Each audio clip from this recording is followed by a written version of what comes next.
From Keene in the Shire, the Liberty Media capital of the world, this is Darrell W. Perry, host of FPP Radio News for Sunday, August 10th, 2014. Silver is trading at $19.89 per ounce. Gold is valued at $1,310 per ounce. And according to BitcoinAverage.com, the average price of Bitcoin is $591.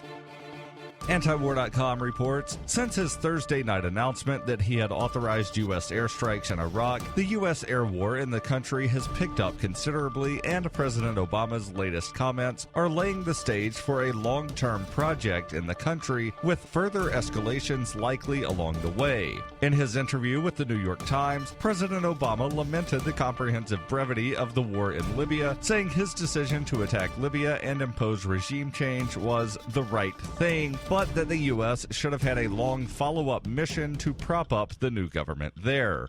It is that regret that is informing his new Iraq war, and his talk of a military goal of preventing the creation of an Islamic caliphate in Iraq and Syria is the only way of a protracted nation-building mission that is rapidly forming around what he presented Thursday as an emergency humanitarian intervention. Obama was quick to dismiss any talk of any time frame for a new war, saying only that it is going to take some time, and answering a question about whether that meant months or years by saying only that it wouldn't be a matter of weeks.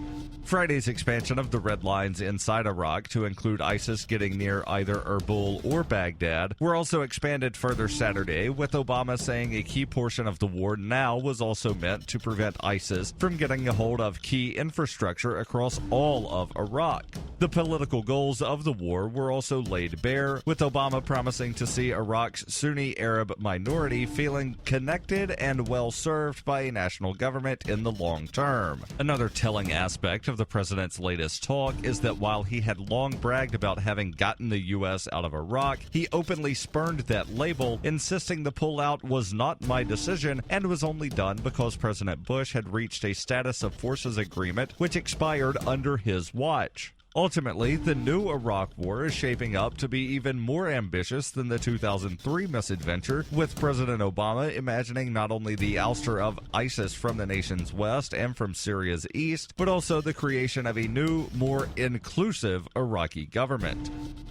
FPP Radio News is brought to you by Roberts & Roberts Brokerage. For over 35 years, Roberts & Roberts has been a trusted source for buying and selling your investment-grade precious metals. They now take Bitcoin for purchasing precious metals so you can turn your profits into a long-term investment. Call Roberts & Roberts today for knowledgeable advice on investing. 800-874-9760.